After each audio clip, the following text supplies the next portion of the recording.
What's up, Rockstars? Back with another great news video. There is so many cool things to cover. One of my personal favorite IPs is finally available to purchase, and I'm going to tell you all about that, plus everything that's been going on right now.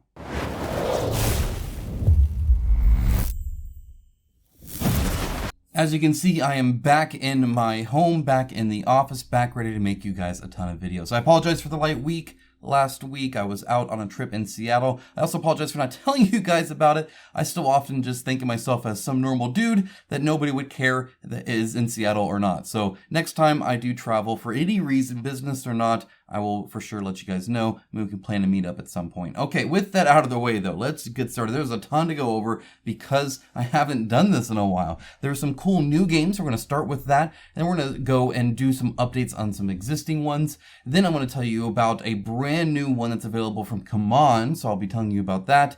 And then an update on a few old ones. And then finally, a little bit of a segment on Antros Pass Odyssey because you guys have been asking me some questions. So without further ado, The Last Spell, the board game. This is one I teased coming out, and it honestly looks really freaking neat. It's actually less cartoony than I thought it was, and in a cool way. It's based off of, I believe, a video game, though I have not personally played the video game, so I can't talk to kind of how close it is to that or anything like that, but that explains a lot of the pixel art you'll see on all the terrain and stuff, but you won't see the pixel art in the minis. I don't know if anybody that's done pixel art miniatures before. It'd be kind of interesting to see that, see somebody do that for the first time and what that might look like. But so I just say these are kind of like the main things you're going to see a lot of, but there's a lot more there. You'll also be able to get this kind of stuff for free, and so a lot more minis and enemies and stuff like that. A good variety. One of the best things about Kickstarter is the variety you get, because you get all these expansions and stuff like that. Also, I believe this is kind of a more old school style campaign when it comes to what Kickstarter used to be like. I'll explain that as we go through it all. But you'll see right off the bat. Oh, and it's like a you kind of, it's like a tower defense kind of game, but I think with some like city management involved in there as well, which seems pretty darn cool. So that's kind of neat to do. Obviously, it looks very pretty. Definitely has a lot of 3D elements to it, which is also quite neat.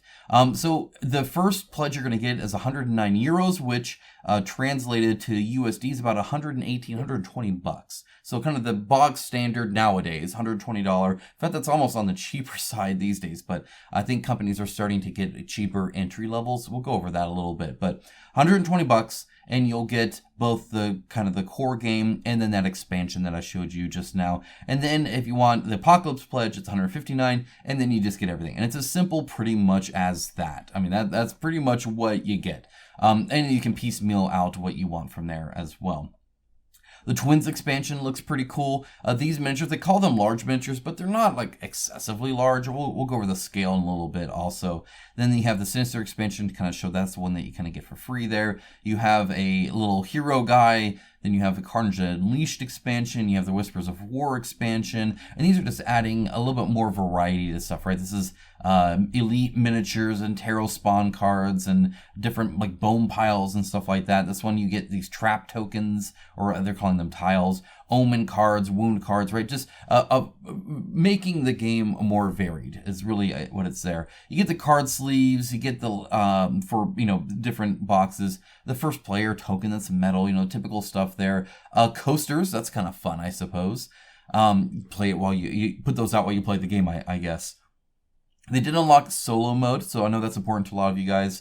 That's super important. And otherwise, again, just more miniatures and expansions and upgrading dice and reference sheets and stuff like that. All of this stuff, obviously I feel like this should be in the game regardless, but it is what it is. So I guess there's that. So if you look inside the box, it's all like cardboard tokens and whatnot. There's a lot of that. A lot of the 3D stuff, obviously. A lot of weapons and, all that sort of stuff.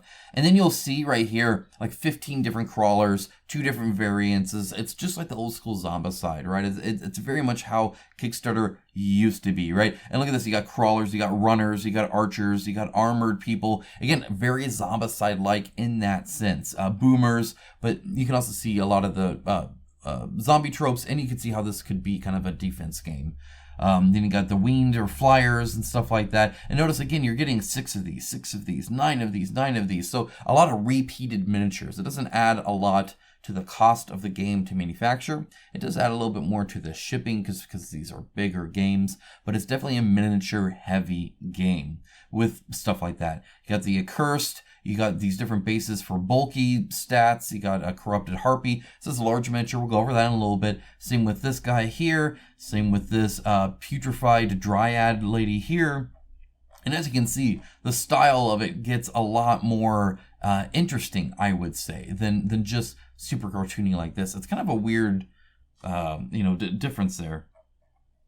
Okay, so inside the box, you're going to see like all this other the expansions and whatnot. And then, yeah, I think they look super cool. Look at this freaking like frog-looking freaking dude. Freaking nasty. And then the twins here, like some hardcore stuff, right?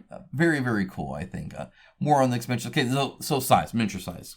It's showing you a meeple, a 60mm meeple. So as you can see, these are not large, which means the table size won't be something like Zombicide, hopefully. Not that Zombicide's big, but it is if you get all the miniatures out and stack them out and do all that kind of stuff. Hopefully that makes sense. These are definitely not large miniatures. I would not use the word large when compared to a lot of the other games that we're buying on Kickstarter. Perhaps a retail could kind of be considered that, but they're just not big miniatures. I wouldn't call them like super small either. I don't think they're like DEI or anything like that, but got my coffee this morning to get you guys pumped, because I got to get myself pumped and awake, which is ideal. Now, I've been reading all these expansions for a while, or all these campaigns for a while now, to kind of learn a little bit more about them. So anyway, all this is linked down below, of course, but I wanted to give a shout out to that one. That one's new and actually doing quite well. Already double its funding and still going strong. Still 20 days to go. Apex Legends did a huge change. They've been wanting to talk to me. Obviously, I've been busy with my trip and getting behind on emails and whatnot, so I haven't spoken to them directly yet, but they were sure to let me know about this anyway, and I'm very thankful that they did. So Glass Cannon Unplugged kind of told me, hey, we listen to you guys. We listened to what I said and what the community said, and we're reacting to it. So there's a big change here, guys, a big change. So obviously it's Apex Legend, blah, blah, blah. And as you know, there was a lot of contention around these displays and around the amount of characters you get in the core box and how long of a gameplay that could do. Essentially, made to where unless you were backing all in at the expensive thing with all these different fancy displays and stuff like that, you didn't have the variety that a lot of people felt was needed for a skirmish game. I very much agree with that. So what they did is right here. Okay, they offered now what they call gamer pledges, and these are cheaper and better in almost every way for the gameplay. It's not as premium, and we'll get to that. So all of the old ones are still there. They're called core pledges. They're all still there. So if you have that, if you're happy with that, you got it. But for people who wanted something different, €85, which is a $35 savings off MSRP. That's significant enough to pretty much warrant the shipping, right? Because obviously at MSRP, you're buying it at a store, you're not getting the shipping costs. So it kind of evens out, except ideally you get it sooner and you help support unlocking more stretch goals and stuff like that. But you'll notice the core had 3 characters or 4 characters. I think it was 3 though, honestly. It was something like that. Anyway, with their display things or whatever. Now you actually get 6 in the core, and notice that instead of the display thing, it's just kind of all separate. All the cards are separate. You get the little sheet here, and you get the like tokens and stuff here. So it's a little bit of a downgrade, I think, in a little bit of some of the components. I think these are cardboard now. And of course, you don't get the fancy miniature display case. But look at this. You're actually getting like 6 miniatures that you're kind of going around doing that in. Now, it's still obviously not miniature heavy, and I know a lot of people put the cost to the miniatures, but you do also get all this terrain and stuff like that. But yeah, it's 6 characters now, and then for 115, which is 50 off, you're getting like all of these 48 miniatures. So a huge jump here. This is like an insane jump. This is because you also get like the effect miniatures. So these are actually the miniatures. I got that wrong. And then the barrier miniatures and stuff like that too. So it doesn't have the display thing. But either way, this is obviously a lot bigger here because you actually get, as you can see, a lot of characters, right? 3, 6, 9, 12 characters in this one. And then for 160, you're getting 3, 6, 9, 12 characters still. But then you're also getting like the solo stuff and, you know, essentially all the other stuff that you were going to get. So And then you have the core pledges, same as normal. So that's super cool to see. I do really appreciate that. They have a chart here to show you the difference here, right? Core is 2 to 6 versus 2 to 4 for gamer, and that's because obviously you have more characters now. So you had 4, now you have 6, so you got two more people. You don't get the dioramas, but then you also get more effects with them, right? 15 versus 11. You get the canyon tiles, whereas you don't in the other one. You get obviously more counters and stuff like that, right? It's pretty much just more minus these really fancy dioramas. And the full team expansion scenario book, you get that, whereas you don't get that in the core. So in my opinion, huge improvement there. I would take this over this any day. Now, if you're going all in, if you want the premium, this doesn't matter to you. But if you were on the fence, if you're like, I don't know if this is worth it, I don't know about these dioramas, well, this is definitely a much more focused on getting a lot more game, right? You get the scenario books, you get the more player count, you get the added tokens and all that goes with them.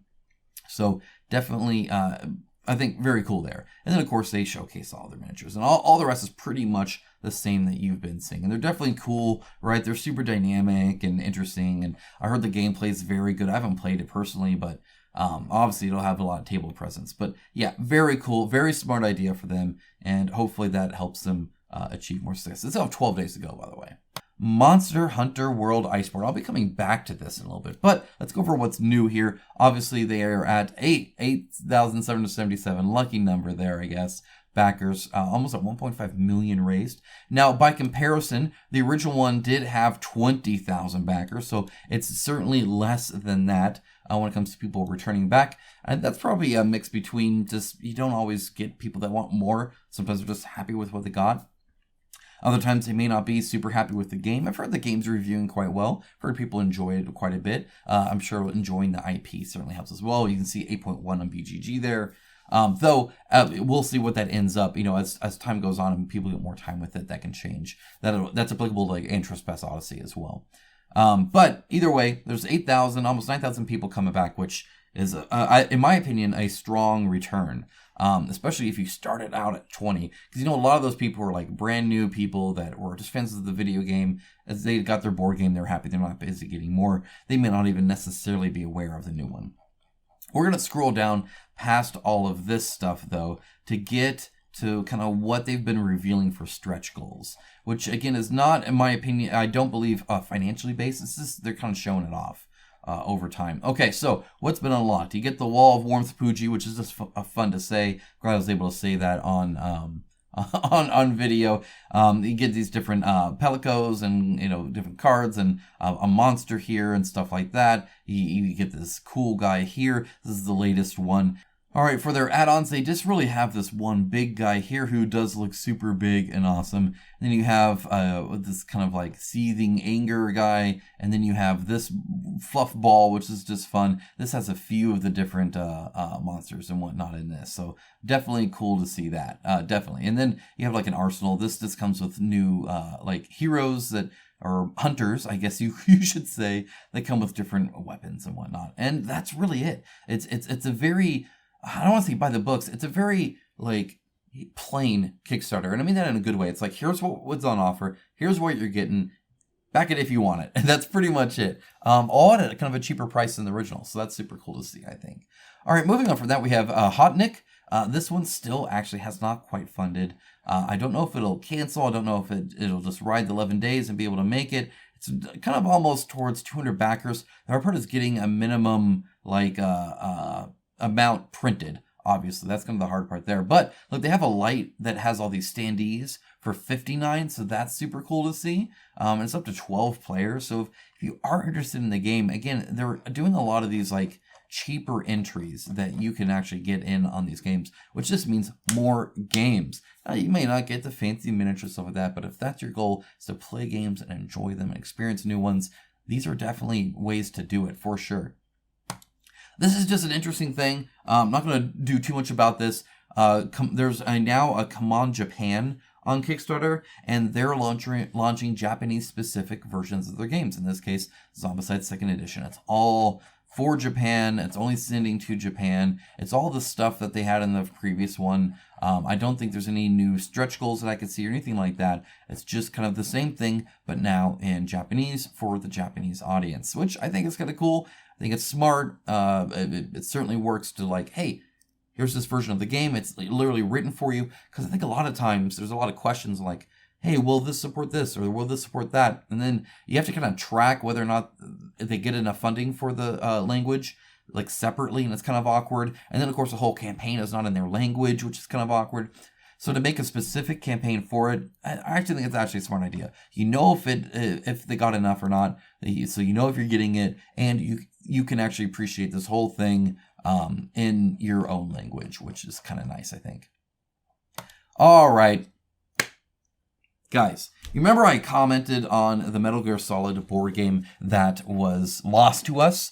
Well, come on, bought it, and they're bringing it to us, and I'm so excited. This was even available to pre-order for a little bit, like way back when, like I think it was like on Amazon even. Obviously now they're doing it through BackerKit, so you'll click this, it'll take you to kind of the BackerKit pre-order, and you'll go through there. And they've already had, actually, let me pull it up real quick. They actually have already sold 2,109 backers, I think. I believe this goes every time you pre-order it. It counts as somebody that loved it.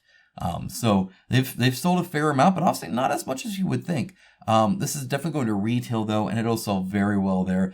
I personally love the art that Metal Gear Solid has always had. Metal Gear Solid was my first M-rated game way back in the day, and I just adored it. It's such a cool, story, and it gets crazy, but you can tell that Emerson here really had a passion for the IP in the game. Let me explain that. First of all, sculpted bases galore, which is super awesome to see. Really excited for that. You get, of course, the little hidden box thing and stuff like that, but you also get these two things if you pre-order. You don't get those otherwise. I'll explain all that. But scrolling down here, I just wanted to point out one thing. This is how I know that they're fans. Look at this bandana card. You'll see that it says weapons do not consume ammo, which is a direct reference to actually Metal Gear Solid 2, where you're like playing as Raiden or whatever, and you finally meet Snake, and you're like, I forget what Raiden asks him, but just pure David Hayter, machoism when he's talking about it. Puts a bandana, he's like, infinite ammo. Come on, time to go. If you run out of ammo, you can have mine. You got enough? Absolutely. Infinite ammo. And so that is now captured in a card. Really appreciate it. I really, really do. You could tell they are fans. This follows the original Metal Gear Solid 1, way back on the PlayStation 1. So you're in Shadow Moses doing all that. This pre-order Metal Gear Rex is 13 centimeters tall. That's 130 millimeters. Thank you, metric system, for the easy transfer of measurements. So quite big, actually. And again, all sculpted base and everything like that. This version here, they're going to call it the Integral Edition. It offers everything here, which is the same as retail. However, it does come with that Metal Gear Rex. And notice it just says the miniature. I'm assuming it's going to be a boss battle too. I don't know how this is represented in the actual board game. I don't know if this is a token or standee or what. They're not showing that. They're just showing the miniature. But either way, it's replacing whatever that is with the miniature. And then you also get an exclusive 109-page graphic novel. And that is what I'm super excited about. They showed a little bit, I believe, actually right up here. And as you can see, it has that great art style. I don't know if this is from the games or not. I know some of the further games where they combined them, they would show recaps of it, and they would show it as like a comic book page, kind of like this. But super excited for that. I love the IP. Really, really excited to see where this goes. I'm sad that while it is Konami, it's not Hideo Kojima. He's obviously not related to this at all anymore. But I'm pumped. It looks cool. If we scroll down here, you'll see that it has 14 unique stealth and boss missions. So 14 missions. Some are boss, some are stealth. And if you look at the amount of bosses you get 5 boss miniatures, plus the Metal Gear Rex. So I'm assuming that is 10 stealth missions and 6 boss missions.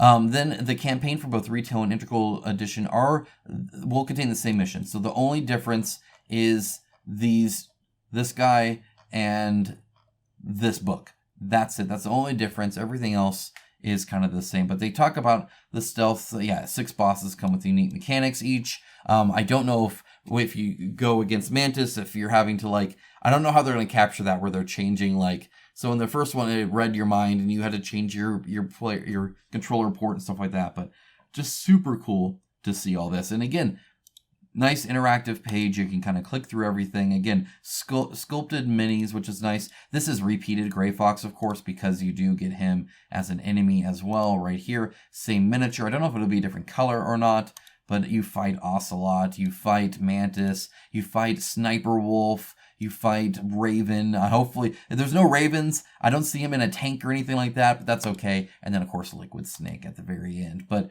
and of course, Metal Gear Rex, which again looks awesome. Just fun stuff there. Definitely excited for this. Now, cost.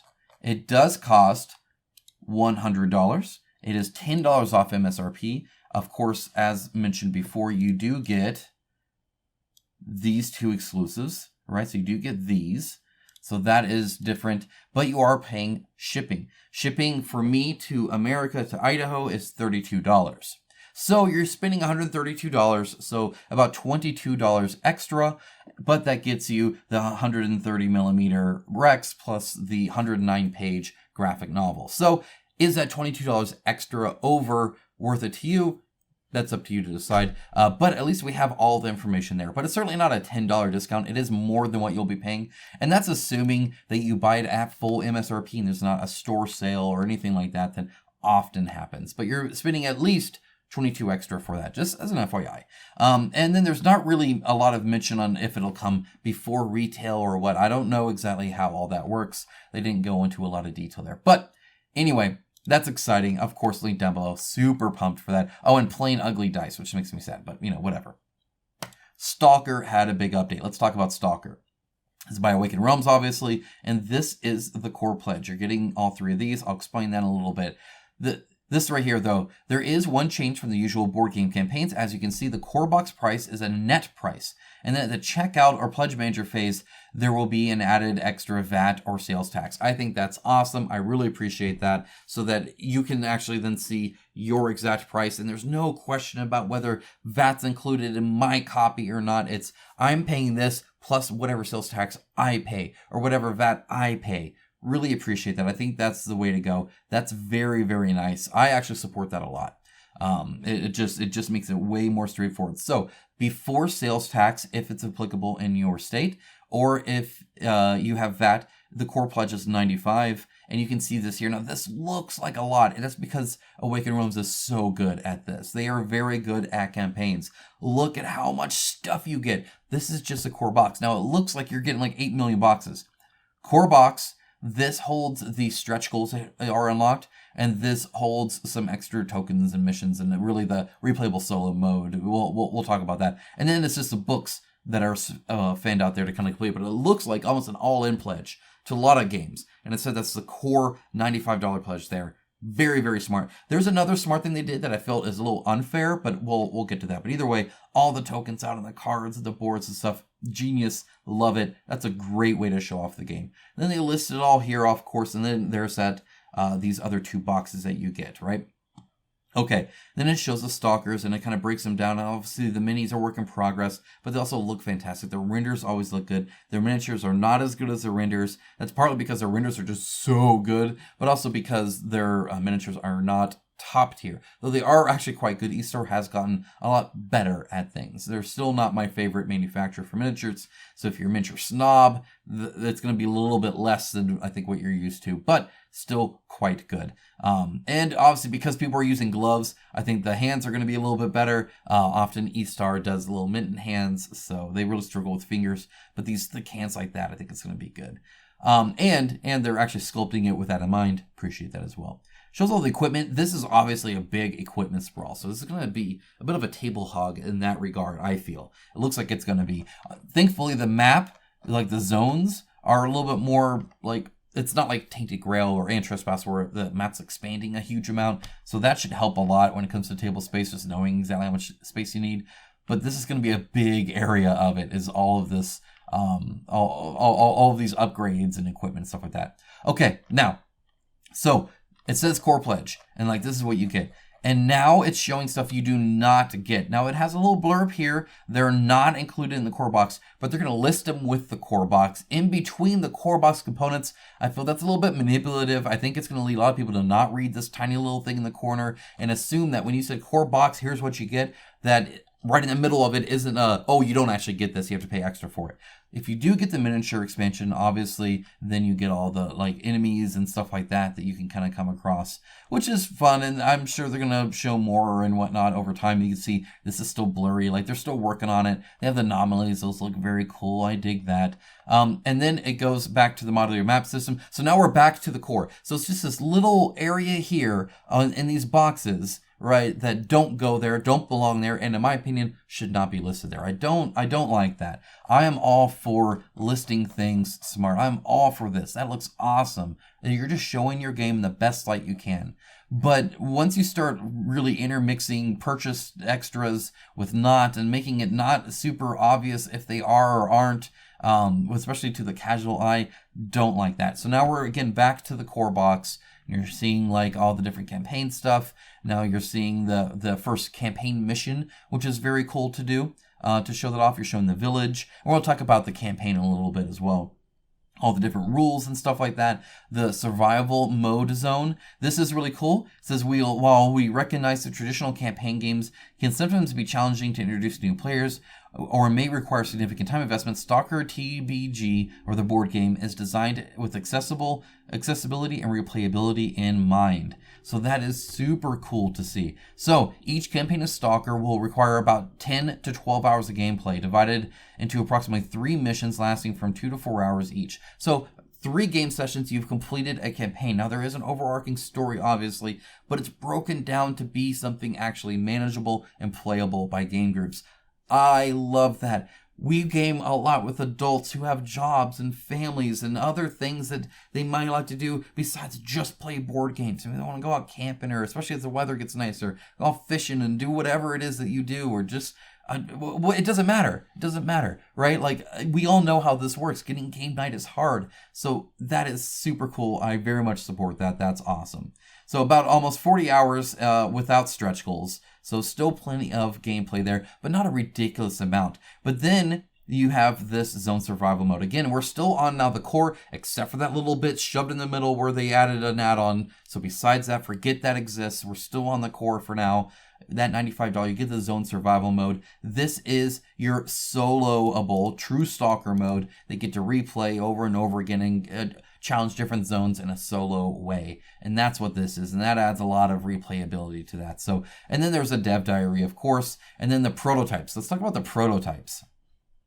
We've made the decision to go above and beyond our standards and include some immersive additions to the prototype. So you can see it here. I'm actually going to zoom in a little bit just so you can kind of see some of the extras that they might be putting in. You can kind of make out what some of this stuff is, right? It comes in this really fancy metal bound wooden box. They're definitely going hardcore in this, spending a lot of money to pump that up and make it look fancy and cool and special. You see a little bit of a peek in there too for some cloth stuff, and it looks like maybe even like a backpack kind of thing or some kind of seatbelt or something like that, right? So they're putting extra stuff there that's not needed for the board game, that's just there to make the unboxing cool, make it feel special and fancy and collectible and all that. Obviously, I'm not getting one of these. You can make that as you wish on whether or not my opinion is colored by that. But I know there was a big deal about Chip Theory Games sending out a sword. There was a big deal about flying people out to go see Elden Ring in the UK and hosting them in a hotel and kind of doing all that stuff. So in an age where I know a lot of you guys are concerned about the extra pizzazz and fluff and benefit that creators are getting from these prototypes, from these early reviews, beyond just the normal, I have to give you the board game to be able to play. And practically speaking, it's usually not financially even viable to have you ship it back or somewhere else like that. So I send it to you, you play it, you unbox it, you do whatever. And that's just because I have to get you the game. So it's a requirement to do that. Everything else beyond that requirement is this kind of kind of gift giving in a way, right? So what are your guys' thoughts on this? Is this something that's appropriate? Is this something that you want to see more of? We are seeing more of it. This is now 3 within a year that we've seen. We've seen swords being given out. We've seen flights and hotels. And now we're seeing this kind of like premium box thing like that too. This is definitely a trend that is continuing. I would love to hear your thoughts on this trend. Are you okay with it? Do you think this should happen more often, less often? Do you think it's cool? Does it help get your excitement up? Is it worth the cost that they're obviously putting into this? Do you think they're getting their money back from it? Or do you think it wouldn't matter and this game would do well without all this and this is just a moot point? Is it maybe just a way to benefit your kind of friends of the company and stuff like that? You guys let me know. Okay, so I've kind of explained my general feelings on it. I'm very much cautious around that, but I can understand the whole point half the time of sending out a prototype is just to hype up the freaking game and make it super cool. And if you can help doing that, well, that's probably not necessarily money not spent badly, right? That's probably a good idea from a company standpoint. But what about from a consumer standpoint? What about from you guys? What do you guys think? Love to hear. We'll see what it is once whoever gets those starts unboxing them and stuff like that. I'm assuming Alex will show off his, right? I'm assuming he's getting one. I would think so. I would hope so. Anyway, guys, that is Stalker. Let's move on. Scarface 1920, also coming to GameFound. This is the Bloody Business expansion plus a reprint. I showed this off. I have not had a chance to get to that yet. ATO took a lot of time. And then there's another thing coming up. I'll talk about that shortly, but excited to get into this. Hopefully I will by the time it comes out on June 21st. So stay tuned for that. But this is going to be a new expansion, the Bloody Business expansion, which you can kind of see a little bit more of here. And then, of course, there's other new reveals like the Golden Oaks gang and stuff like that. Next one would be on May 31st to reveal that. But otherwise, it's just a reprint of the core game that people seem to enjoy that they got. If you follow it, you get a free mini. So be sure to do that. You get this guy here. So it doesn't cost you anything to do that.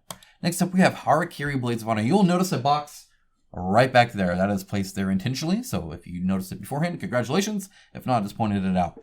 That'll be coming up here. That'll be like my next video, okay? So I'll be unboxing that. They did extend it. It was originally going to end on 5/30, so in just a couple days. It got to me right as I left, literally the day I left here, so I haven't unboxed it yet. So it's been sitting there for like a week, but there are discounts until 6/9, and then closing of the pledge manager will be 7/7 on the Harakiri. Again, I'll unbox this. This is production quality stuff, so I'm excited to get into that and see what you'll actually be getting. Just know that there are some discounts. You'll see the price increase here. This is a very common thing that happens over time, and honestly, I can understand it because the people coming in later obviously are not giving as much when it comes to like they're out of their money for a less of a time than people who did before, so they made less of a sacrifice that way. And additionally, it allows you to kind of hold a pledge manager open, but not just kill yourself by offering, okay, it made sense to sell it here, but now months and months and months after the campaign, we're losing money on every sale. You don't want to do that either, right? So it makes sense to kind of adjust with just the times and inflation and stuff like that too. So I'm not inherently against it, but definitely know if you do want to get it, and I'll get an unboxing out to you guys again real soon here. Get it before 6/9 so you can save some money. Or at least you won't be spending as much money. They do have a project status update, which I do very much appreciate. The only thing I have an issue with on these, I think it's nice to be able to see, is that not all items are created equal, right? Some things are huge and some things are very small and easy to do.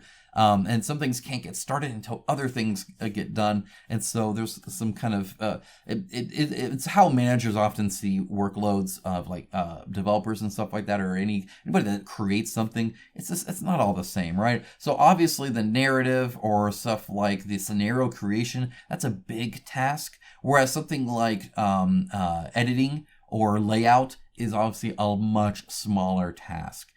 So these should be knocked out pretty quickly, and that I think were probably mostly waiting for this stuff to complete. So they're kind of wrapped it up. Again, translation can take a while, but it looks like they're doing very good on that. So there's that. And then again, they're showing some of the final production stuff here that you can kind of see as well. But anyway, that's Harakiri. Next up, Steam Forged Games brings 4 new exclusive projects to Kickstarter. This is a partnership with Kickstarter and SFG, and this hasn't really been done before in the board game space, at least. And I want to know your guys' opinions on this. So what's going on here? Through the partnership, Steamforged Games' next 4 tabletop games will be crowdfunded exclusively on Kickstarter, guaranteed. Steamforged and Kickstarter will also be collaborating on educational content, I don't know what this means, for emerging game creators as a way to support the next generation of tabletop publishers. No idea what that last part means. I do have a talk scheduled with SFG. I'll be asking these questions because I have one that is coming up. I did not reach out on this for this video. I will update you guys along with anything else I find out after that conversation. So stay tuned for that. Again, subscribe if you haven't, of course, if you appreciate this level of detail to keep you guys updated on the industry. All this research and time I put into this is to help you guys out. So one of the projects that falls under this partnership is now live already, so there'll be 3 more. That's Monster Hunter World Iceborne, the board game. So when we showed this, nowhere here did we really get a sense that like, oh, this is actually, they partnered with Kickstarter to launch this exclusively. There's no kind of mention of that really. And it does have a Projects We Love, which is a manual thing that Kickstarter does for board game companies. Whether or not that team is aware of the partnership, I don't know. Whether that makes some kind of issue on who gets it and who doesn't, the promotions, stuff like that, I don't know. It's the same kind of issue that we kind of have with GameFound being attached at the hip with Awakened Realms, and that both benefit the same dude, right? So if the same guy owns both, there's obviously some benefit there. And what that is, it makes you wonder as a consumer, right? Like, who's getting the special treatment? And so the same kind of thing there with this. The only other thing I'll say is this is an interesting tidbit.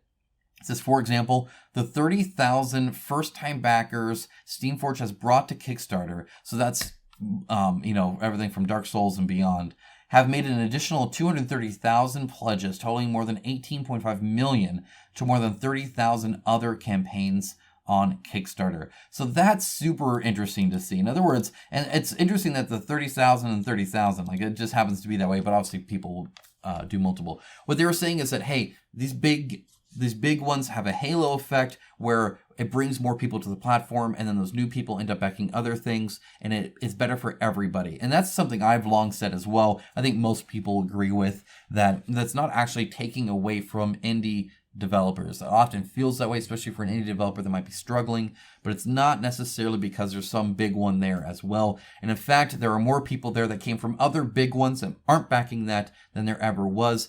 A bigger industry, a bigger, more eyeballs on that is better for everybody. All ships rise with that. So it's a very dated view of it, I feel, especially data-wise when we have stuff like this, to see it as any other way. It's just how it works. All these big companies, coming in and doing these big campaigns actually helps the platform. It obviously allows more money to go into the platform, which ideally would mean that they would update stuff like not just having a story here, but more headers, at least like GameFound does, if nothing else. But God forbid that happen. But either way, that's kind of the only bit there. But I would love to hear your thoughts on this when it comes to this partnership. Obviously, we have no idea what kind of money exchanged hands, or whether or not this was SFG saying, hey, we're thinking about going to GameFound. Maybe we can, help us out in staying with Kickstarter, or if Kickstarter approached them. We know nothing about this, or how it went down, or, who benefited from what and how. But I would love to hear your thoughts on this. SFG is now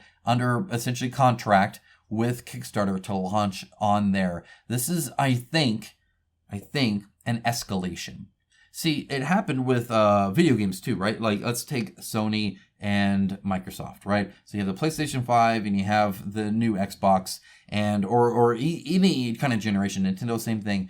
And suddenly it's, oh, this guy buys this company, or this company buys this first-party developer to make games exclusive for them. And so their action is, okay, then we'll have our own guys to make exclusive for us. And it kind of goes like that. And so when you have stuff like Awakened Realms going and launching, GameFound, and then only launching on there, and you have then other companies only launching on there, I think this is a reaction to that. I think this is Kickstarter saying, okay, we'll have our own. So now GameFound has Awakened Realms, and Kickstarter has SFG. Where that goes from here, I don't know, but I do feel it is an escalation, and I'll be covering specifically any other escalations I see in that regard. I've seen it happen in other spaces, like I said, like video games, so I'll be curious to see if it happens in the crowdfunding space, where they start kind of getting all these different companies to kind of sign exclusivity rights to their platform and trespass housing. Okay, so obviously they've been doing pretty good. 6,600. They got 2.5 million raised. That's actually quite a bit. We'll see where it all ends out, though. If they do add an all-in, I might see people jump on that. Otherwise, I see people dropping some of their Fades pledges towards the end. It just all depends. I don't know. We'll see. It's hard to tell the future. But there are a lot of updates here. So I'm going to kind of go over that, especially because I never have before, and a lot of you guys are asking. You guys were also asking about my opinion on the miniatures. I've seen a lot of discussion about that. A lot of people don't like the new miniatures. I'll give you my 2 cents on it. Okay, so coming down here, obviously they have the Fates pledges and stuff like that, okay? Add-ons, they have a whole bunch of an old-timer Titan expansion. This is a Titan that you can get. Comes with the equipment, comes with a new veteran pattern card. That's the stuff that goes on here. Plus, obviously, the new old-timer. I think he looks super fun. I like the net. That's kind of cool. The whip thing is also kind of neat. Definitely a different style. And the idea that it's a veteran pattern card seems kind of interesting as well, for sure.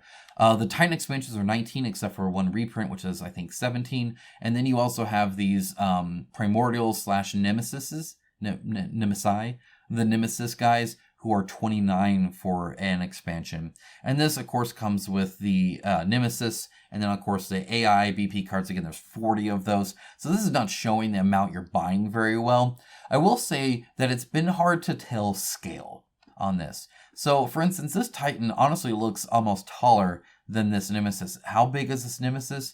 That's the hard part to really kind of tell. That's kind of the hard. Is this a smaller primordial, like the size of them, or is it a bigger one? I think this is bigger, but it's hard to tell how bigger he is because, you know, they're all scaled weird anyway, and so it's kind of hard to, I don't know, like they almost need like a normal Dreamwalker Titan here that we all know the size of to at least give a estimate on like this is how much bigger, smaller, same size it is. That's something I think they could improve a lot of.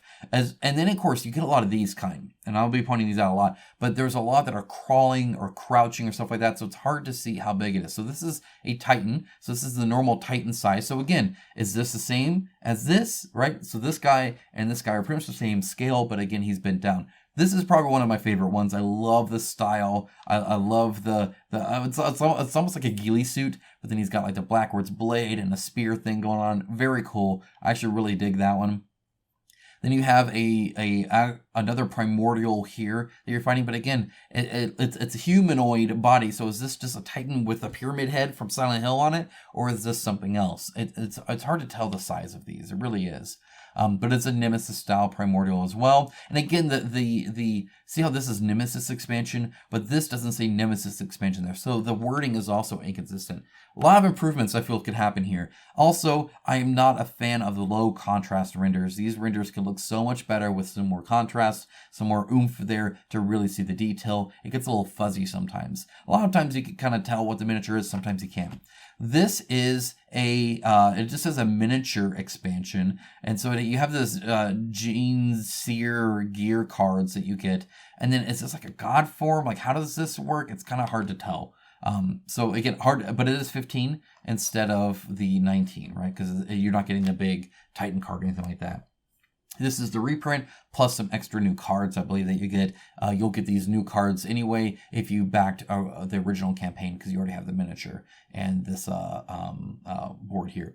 You have the Fatesinger Titan expansion, so new Titan. I think that's super cool. I dig that. And then you have the mini campaigns, also very cool. Not a whole lot of info on that. And then you have the last tome binder and tuck box expansion. It's highly sought after. 59 is a tall order, but this should help you organize stuff a lot. So that's kind of nice to see.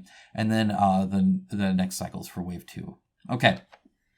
That's all that. Everything else I've already covered when it comes to that. So let's talk about all the, the stretch goals. See, I'm talking about like crawling and stuff like that. Like, how big is this guy? Well, it's hard because he's like literally on the ground. Or this guy, he's bent over. So like, how big is he? Well, it's kind of hard to tell how big he is because he's bent over. Is he the size of a Titan? Is he twice as large? But again, is a Titan standing that? I don't know. Is he really tiny? Beats me. Who knows?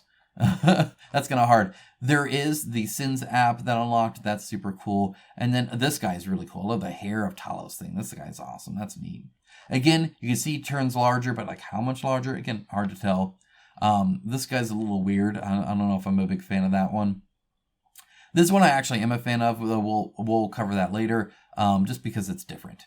And then this guy, he's kind of cool. I kind of dig his hair. Scrolling down through all of this, though, we're going to get to this right here. They did unlock this. This has now been unlocked. They have 5,000 people supporting that area. And so we're going to get this guy here, which is very cool. The Prime Nician. I'm sure I'm saying that wrong, but whatever. The next one is the fully voiced narration app for free. Now, the reason I say for free is because they actually have already unlocked the full voice narration, but it will cost, says it right here, $9, which isn't a whole lot, obviously, for 500,000 words. It'll easily be 55 plus hours of narration, plus sounds, ambience, musical score, the whole thing. That's a large production thing. So even $9 is really cheap. That's like cheaper than an audiobook, which has less. So very cool to see that, but they will actually be giving it for free if they get enough. So that's kind of what's there. And then, of course, we get a Diomedes who is sitting, which is, I always like sitting miniatures. Okay, so we're going to scroll down to the new stuff, and I'll cover some of the miniatures and whatnot, and give you my 2 cents on that. Knowing, of course, that I do not like these renders. I find them quite plain. I think they could do better on the miniature thing. Compare, for instance, this. Look at that. You see how the high contrast, you see the deep shadow lines. They actually add a texture to it that is not present in the final miniature. They put a texture, and they do a lot less than they used to. But there is a texture that they kind of filter almost that they put on there, so nothing is ever smooth. It always has this kind of sharpness texture to it. And it's something I've done in Illustrator before as well. It definitely helps miniatures show up good. But look at that. Not only is it a big picture, but the detail level and the crispness of the details is huge. Compare that to this, and you'll see a world of difference there. I think a little bit of a texture may or may not. I'm kind of indifferent on that. Part of it I don't like because it doesn't, the final miniature won't have that. But at the same time, you're just trying to show these images to represent it anyway. And so as such, that can kind of help. But definitely better contrast can happen. But scroll past that. Let's go and get to them. Love this guy. In fact, this whole expansion I actually really like. I think it's very fitting, in line with the original and Trespass Odyssey. This like ship monster thing, that works good. The smoke bird dude with like bodies in it and stuff like that. I think that's very, very cool. Again, I don't think it shows very well. I mean, do you see how like it needs more contrast? Same with this. Like, it's hard to tell. This is 2 wolves, but you can't tell because the contrast isn't very good. The angle isn't the best. It just doesn't show very well. This almost looks like a wing instead of a sword because of the weird angle it is and the fact that it's just a gray blob. So they could definitely show these off better. I really like the standard miniatures. I think this is very reminiscent of the Dreamwalker. So I really dig this. I'm going to show it off in more detail here. So we'll take another look at him real quick. Right, coming up here. Okay, again. This, I think, fits right into the ATO. No problem at all. This is good. Love this one. The whole miniature, I think, is great. There's nothing wrong with that one at all. This ship monster, I really do like. I actually dig that a lot. It's got like the ram head in the front there, but it's like sprouted out the middle. Again, it looks super cool. I think the art's a little, just because it's so gray and brown, like it'd be kind of a plain painting if you did exactly like that. But I think you could paint them up pretty cool too. Especially, it would make a big difference between the ship and the blob. So seeing the difference there would help. Okay, here is the like mist smoke bird guy. I actually dig this as well. Again, they showed some of the like people in it, which is kind of cool. I think it would paint up really neat, and especially having that beak dark would really kind of make it stand out a little bit more as well. Again, I actually dig this one. I think it's pretty cool. Here's the 2 wolves. You can see it better now. This wolf is holding a normal sword here, and then there's a wolf here holding the big buster kind of sword here. I love wolves, so I'm a little, prone to that. Also like big swords, like the Buster Sword from Final Fantasy VII, stuff like that. So I actually really did this one. I like the one armored, one not. I think that's cool. Again, I think the render doesn't make it look very good because it's hard to tell what I'm looking at here, right? Whereas here, it's very obvious what I'm looking at. And again, I think if it was closer to this, it would look a lot better. A lot more people would be happy with it. And also the angle's it's a very high angle, and so you're kind of looking down. You're kind of looking down like this. Whereas if you're looking a little bit more level, like how the art is, I think that would help a little bit. And you can see the scale there. Again, very nice to see the scale. That's super helpful. And these guys, again, I very much feel these are very close to like the Dreamwalker style starting Titans that we get. I actually really dig that. And then in the Beastmaster Titan upgrade, it looks super cool. Same with the Hull Breacher. I really dig the riding, ramming the thing in like that. That's neat. And then the flying one, also pretty darn neat as well. Okay. Ravager, same thing. Cool weapon. Okay, so moving on from that, we have the next expansion. I'll show the spider off as well, so we'll see that. This one, I'm not as big of a fan on. I think it's kind of, I don't know, they have this kind of growth theme going on, but I think it makes it a little bit hard to tell because it doesn't really look like it has a face too much, so it's kind of hard to tell that it's biting this, if that makes sense. So this one is probably my least favorite, probably out of the whole bunch. It's certainly not my favorite. Also, the pose is very static. It's just kind of standing there. It'd be nice if it was doing something besides just standing there, perhaps. I did the column sword thing. I think that's kind of cool. And the growth things are neat, but not a huge fan of, I guess, the head and the pose. Probably my two nitpicks there. This guy I actually really like. I think his mini looks super cool. Love all the different arrows sticking out of him and stuff like that, and swords and whatnot. Just very, very neat looking. I love his armor. I like his like draped cloth. Again, very plainly colored a little bit perhaps, but the miniature itself, you can see the scale of it with these columns here. Just a cool mini. I actually like that mini. I think it looks cool. This guy, okay, same kind of thing. I actually like the design of him. I think the pose is perhaps slightly boring, but I love the trees growing off. I love the kind of horns sprouting out and then kind of converging together like that. This one is cool. I like the tree down here. You get a nice scale of it all. Super buff arms. Look at that arm. My goodness. Yeah, I love it. And again, the trees in the back are awesome. Just perhaps a little plain looking. It doesn't look super threatening, if that makes sense. This guy, probably my favorite miniature. I gotta admit, it very much reminds me of Elden Ring or maybe even Bloodborne a little bit. Definitely like because of the cloth covering the face. That's the Bloodborne part of it, right? Just really dig this guy. In general, this guy's cool. I like everything about him. I think he's awesome. So mostly hits, some misses. This guy, pretty cool. I like the whole centaur looking kind of Titan. I think that's a neat addition. I dig that. This armor type, again, it's hard to see how it looks like on the mini with it being so low contrast. So it'd be interesting to see what that really looks like. I like these horns a lot more than like sprouted face thing going on there. But yeah, either way, like it's a cool mini. I dig it. This one, like I said, I actually really like this one.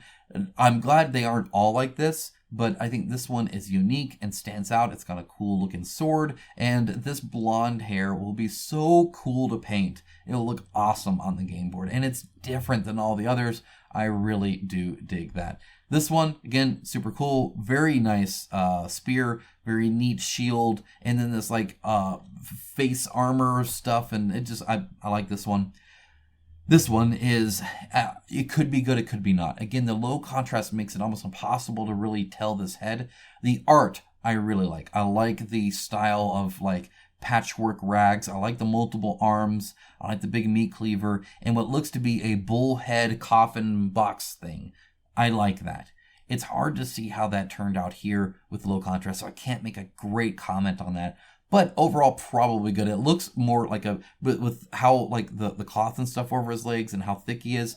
Compare that to someone like this, or even like this, or whatever. This is like the tank mini, and I know my wife would really appreciate that. This is a big, hulking, Titan guy, the murderer. Just sounds cool. I think there's a lot of potential for that one. Let's go into winter.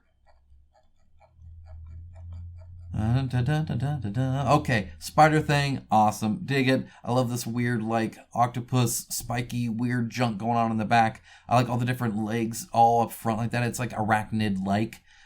These right here, like the little faces and stuff like that, make it seem a little like a cat spider. You know how they have like the big abdomen with like the spikes and stuff like that. I did like the overall shape that gives it, so I like that. Again, kind of a weird angle though. I get that it's showing this, but then you don't see that very well. And again, with a low contrast, this just looks messy. Whereas you can see here in the art, okay, it's like these weird like animal head things going on. So very cool. But again, render could be a lot better. I mean, it could look so much better. This one is either awesome or not. It is a base that breaks apart, so mechanically speaking, it's probably really awesome. I do dig that. There are 4 of them, 1, 2, 3, 4. It's almost hard to tell these are 2 different ones, again, because of the contrast being so low. And only so, like this one you can see very clearly, right? This one, because it's facing right towards you, it's almost impossible to tell what it's doing or what it looks like. Like, I don't know what this is at all, so I can't even comment on that. This one, I believe, is this going up here, and this one's going down here. But it is very hard to tell, and that's kind of the problem, right? I think, again, the renders could be a little bit more work. I can't comment one way or the other. I like the idea conceptually. Okay, this one, it also has the kind of like weird tentacle things and stuff like that. This one, I'm not really a big fan of. It just looks droopy and like kind of nasty. I mean, I kind of like these heads and the like tentacle head things going on there. But with the rest of whatever this junk is, it just looks like a mess. I think this is its face, right there, but it's very hard to tell. It looks like a blob that I'm attacking, especially with that. This one is so close to being awesome. I love the idea of this a lot. It have these buildings that's like moving around, very reminiscent again of the original Anthrobes Odyssey. So I like that it's like on these like little legs that are crawling around. I like all of this. The faces, however, look extremely non-threatening. Part of it's probably the like mouth. And I'm not even so much upset at the lack of teeth, but with how the shape of it is, it looks like a sock puppet. To me, it looks like a sock puppet. Hopefully that makes sense. And it just almost looks like there's like no texture in the mouth at all, especially on the top and all that. And again, maybe that fits with the art. Maybe that's what they're wanting to do. I support a designer designing the way they see fit, not the way I personally like. They can do what they want to do for their vision of the world. But to me, this looks like the enemy from Empire Strikes Back when they go on the asteroid and they go inside of it and it comes out and it's literally a guy with like a sock puppet that's like, yeah, you know, it looks a lot like that to me. That's all I see when I see this is the sock puppet. Okay, the Titans, again, super cool, interesting, like the little spider things. It very fits the spider boss primordial that I'm sure you use to be able to build this. The whole, you know, upside down arrow thing is super cool and dynamic, and I dig that. These are some of my favorite Titans, actually. This one is super cool. Look at the, like, mohawk hair helmet thing, and then the blades there like that. Very, very cool. Very interesting armor set as well. And I like the base a lot. That one's neat as well. This guy is actually pretty cool. Again, I think this is a poor picture of him. These are kind of, you can see kind of have these like little kind of teeth there, which is, I kind of dig. I like the spear, and this is like a big thing with a torch, but he's kind of putting it directly at the camera. That kind of makes it to where you don't even know what you're necessarily looking at. And of course, it's cut off on the actual picture here, so you can't quite see it there. If it was turned a little bit, I think the image of this would look a little bit better. This one almost reminds me of like Celestial, with this weird like backpack thing that has like a shield, another arm and stuff like that. Not my favorite design as like visually, but the miniature itself looks interesting and definitely different, especially with the weapons and its abilities like that. I'm sure it's very cool in game. It's at least different. It's not my favorite looking one, if that makes sense. And then that's it. Then the rest is just reviews and all that other kind of stuff. So anyway, that's that. That's my thoughts on that. That's everything that it has to offer. I'll probably have one more at the end of the campaign. It's still 11 days to go. That'll show off the next season, and then we'll kind of do, okay, here's everything available if there's an all-in gameplay, stuff like that. Guys, that's it. That was a long video. Try to catch you up on everything you needed to know about a game found in Kickstarter right now. If there's anything I missed, let me know in the comments below, of course. In the description below is a huge list of links. Feel free to check that out. It's there for you guys, for your convenience. Definitely something good there. It also helps me know what you guys are interested in. When you use that link, I do get data on who gets, on like how many clicks it has, so I can see, oh, you guys really liked that. Maybe I should do some more on that. I use that data directly to feed into this channel to make better content for you guys. So guys, thank you so much. Have a great rest of your day. I'll talk to you guys again very soon. An unboxing of that Harakiri box. I'm excited to see what's in there. All right, take care, guys. Bye.